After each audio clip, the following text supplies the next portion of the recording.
Commission গঠন নিয়ে BNP নেত্রী যে প্রস্তাব দিয়েছেন সেটিকে গুরুত্ব দেওয়ার কিছু নেই, এ কথা বলেছেন প্রধানমন্ত্রী শেখ হাসিনা। হাঙ্গেরি সফর নিয়ে গণভবনের সংবাদ সম্মেলনে তিনি বলেন, দলের প্রধান হিসেবে যার সিদ্ধান্ত নেয়ার ক্ষমতা নেই তার কাছে জাতি কি আশা করতে পারে।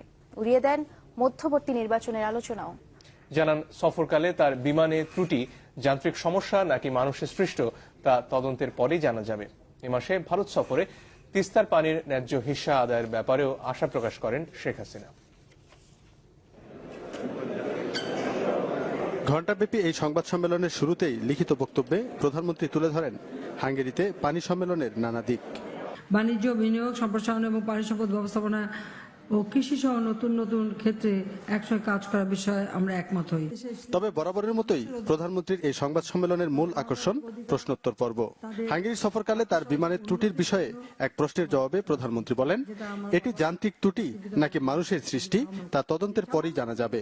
রাষ্ট্রপতি ও প্রধানমন্ত্রীর জন্য আলাদা বিমান কেনার বিষয়টি নাকচ করে দেন তিনি। জীবনের সব রকম ঝুঁকি নিয়েই আমি এসেছি, কাজেই ঝুঁকির মধ্য দিয়ে চলছি এবং চলতে থাকবো। যতদিন আল্লাহ জীবন রেখেছেন ততদিন কেউ কোনো ক্ষতি করতে পারবে না। আর দেশবাসীর দোয়া আছে, আমি জানি সেটাই আমার সবচেয়ে বড় শক্তি। আর দুর্ঘটনা যে কোনো সময় দুর্ঘটনা ঘটতে পারে, এটা কোনো ব্যাপার না। আর এখন রাষ্ট্রপতি প্রধানমন্ত্রী আলাদা এয়ারক্রাফট কেনা, এটা এই বিলাসিতা করবার মতো সময় এখন আমাদের দেশে আসে নাই। রোহিঙ্গা ইস্যুতে আন্তর্জাতিক সম্প্রদায়ের ভূমিকায় ক্ষোভ প্রকাশ করেন শেখ হাসিনা।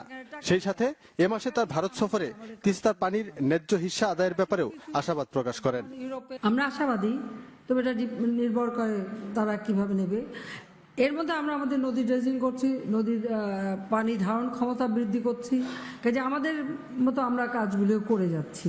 আর আমাদের দুই দেশের নদী কমিশন আছে, তারা আলাপ আলোচনা করছে যে তিস্তা শুধু না, আমাদের তিস্তা সহ যে 54টা নদী, এই নদী নিয়ে আলোচনা চলছে, এটা আলোচনা চলতে থাকবে। নতুন নির্বাচন কমিশন গঠন ইস্যুতে বিএনপির প্রস্তাব বিষয়ে প্রধানমন্ত্রী বলেন, এ ব্যাপারে সিদ্ধান্ত দেবেন রাষ্ট্রপতি।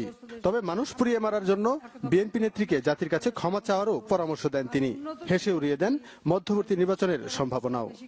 তা আজকে একটা অংশগ্রহণ করবে, জিতলে সব ভালো, হারলে খারাপ। আর একটা অংশগ্রহণ করবে না, আবার এটা করবে, আবার ওটা করবে না। এখন যেমন সিটি কর্পোরেশন ইলেকশনে অংশগ্রহণ করে, সেটাও তো স্থানীয় সরকার ইলেকশন। আবার জেলা পরিষদে অংশগ্রহণ করবে না, সেখানে আবার গুসা করে বসে থাকে। তো যাদের যে নেতৃত্বের কোনো সিদ্ধান্ত দেবার মতো ক্ষমতাই নাই, জাতি তার কাছ থেকে কি আশা করে? সাজুগুজু করে বসে থাকলে সব হয় না। মার্কিন স্থপতি লুই কানের করা জাতীয় সংসদের মূল নকশা দর্শনার্থীদের জন্য সংরক্ষণ করার পাশাপাশি তা বাস্তবায়নের কথাও জানান প্রধানমন্ত্রী। সাংবাদিক ভাই বোন, জুনায়েদ খান, চ্যানেল 24, ঢাকা।